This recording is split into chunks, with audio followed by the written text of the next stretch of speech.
दोस्तों रूबरू कराने जा रहा हूँ आज की ताज़ा खबरों के साथ। आप देखिए न्यूज़ इंडिया 9, शेयर करिए, सब्सक्राइब करिए और लाइक भी कीजिए। पालघर से न्यूज़ इंडिया 9 का रिपोर्ट। सर्वांना अभिवादन करतो। दोन्ही हात वर करून आपण भारत मातेचं पहिलं पूजन करूया। भारत माता की जय, भारत माता की जय, भारत माता की जय, भारतीय जनता पार्टीचा विजय असो।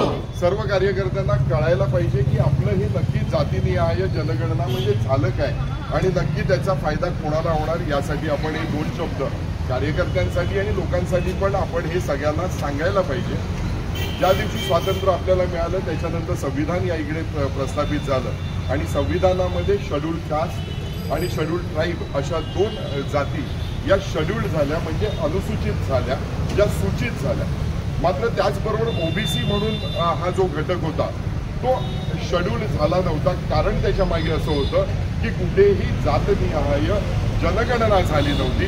त्यामुळे ओबीसी समाजावर 1947 पासून स्वातंत्र्यानंतर आज 2025 येईपर्यंत जो अन्याय होता त्या अन्यायाला वाचा फोडण्याचं काम श्री नरेंद्र मोदीजींनी घेतलंय।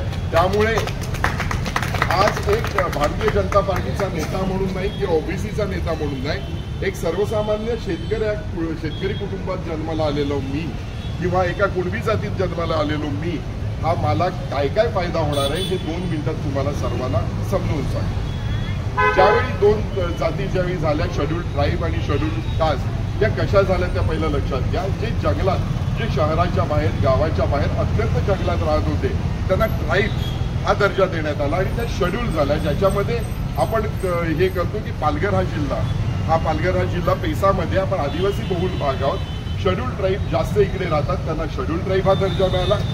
जे गावाच्या बाहेर राहतात की ज्यांना गावात आतमध्ये एंट्री नाही किंवा आतमध्ये त्यांना कुठल्याही सुखसुविधाला घेऊ शकत नाही, असे झाले शेड्यूल्ड कास्ट, ज्याच्यामध्ये अनुसूचित जाती झाल्या। मात्र जे गावखेड्यात राहत आहेत मात्र त्यांना काही गोष्टींपासून वंचित ठेवण्यात येतं, असे आमच्यासारखे बलुतेदार असतील, शेतकरी असतील की ज्यांना ओबीसीचा दर्जा देण्यात आला। मात्र हे तिन्ही होताना कुठल्याही परिस्थितीत असं कुठेही झालं नाही की ओबीसी इतके टक्के, एससी इतके टक्के, एसटी इतके टक्के आणि ओपन इतके टक्के। त्यामुळे 1950 पासून फक्त जातीमध्ये भेदभाव करण्याचं काम हे काँग्रेस सरकारने केलं आणि पुढे सगळ्याच्या सगळं हे तुम्हाला इतिहास सांगण्याची गरज नाही। मग मराठा कुणबीच्या विरोधात भांडायला लागला, कुठला एखाद्या वेगळ्या जातीचा एका वेगळ्या जातीच्या बरोबर भांडायला लागला, कारण कुठलाही बेस नसल्यामुळे, स्टॅटिस्टिक नसल्यामुळे कुठलीही जात अशी पूर्णपणे 100% खात्रीलायक नव्हती की आम्ही इतक्या पर्सेंटेजनुसार आमचा इतका हक्क या संविधानावर आहे, या मूलतत्वावर आहे, या शिक्षणावर आहे, या नोकरीवर आहे, असं कोणीही आपल्या बाजूने म्हणत नव्हतं। परंतु नरेंद्र मोदी यांनी इतिहास घडवलाय। आजच्या घडीला भारतीय इतिहासामध्ये ही घटना अत्यंत सुवर्णाक्षरांनी लिहून देणार आहे की ही जाती व्यवस्थेमध्ये